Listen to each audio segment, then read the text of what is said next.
everybody! First of all, I am very sorry for being a little late with this video. I've been working on a couple theater productions and everything was going up this weekend, so it was a very busy time. But only a day later, here we are. Today I'm setting up one of the weekly spreads that I will be using in October. I've been choosing a different spooky quote for each weekly spread in October, and this one is inspired by my absolute favorite Halloween-ish movie, Corpse Bride. Not that it's only a Halloween movie, of course, but it's in the spooky spectrum. I'm starting out with some torn paper from this booklet that I got at Michael's, and of course, inspired by the theme, I'm going with a skeleton print.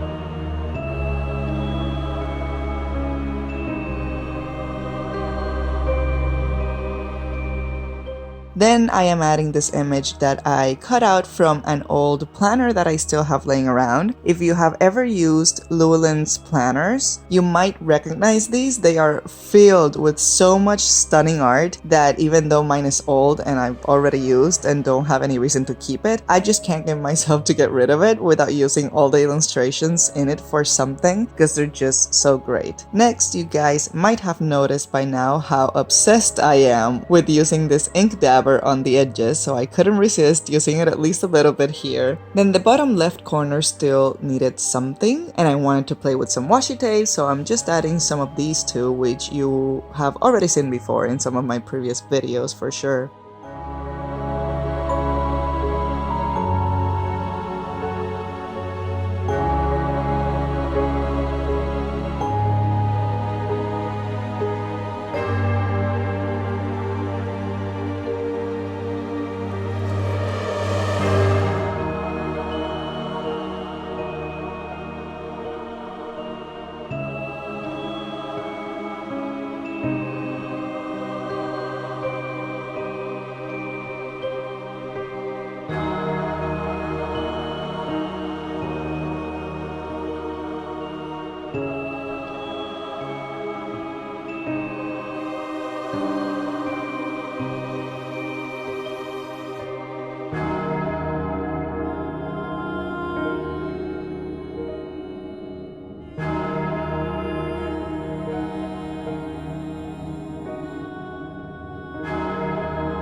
And of course, this is a journal with me, so there has to be some calligraphy at some point. I'm using the violet ink that I got during my trip to Montreal, which I did a journaling video about, and writing one of my favorite lines from Corpse Bride, which you might recognize because it's from the best scene. I also love the song Tears to Shed. It's such a great song. I was debating between the two, but Remains of the Day won by a little bit. I'm just obsessed with that part of the movie. I also wanted to talk to you guys about Inktober. This is the first year I joined after contemplating it for a few years in the past, and I am absolutely loving it. I'm focusing on improving my decision making while drawing and building better sketching habits. I tend to not sketch as much as I would like to because it will take me so long to try something out and erase it and try something else out and erase it again and again and keep erasing until it's perfect that I just lose interest in whatever I'm doing. So for Inktober, I am doing all my pieces going straight in with ink without sketching anything out in pencil before. I am also limiting myself to using the same pen with the same ink every single day so that I don't feel the need to spend time deciding on what medium I want to use. By the way, if you're curious, I am using the Platinum Preppy in an extra fine with Diamine Damson for the ink for my Inktober pieces. I would absolutely love to know if any of you are doing Inktober because honestly, I want to stalk some more art on Instagram. So if you are doing Inktober, include your Instagram handle in your comment so I can check it out. I would also love to know what your focus is or your goal this year with the challenge. I think that's one of the most interesting parts to hear from artists joining in on Inktober, what they want to improve in their art and their craft during this month. That's That's all I have for you today. Subscribe if you like journaling videos. We do a lot of that in this channel, and have a fantastic day.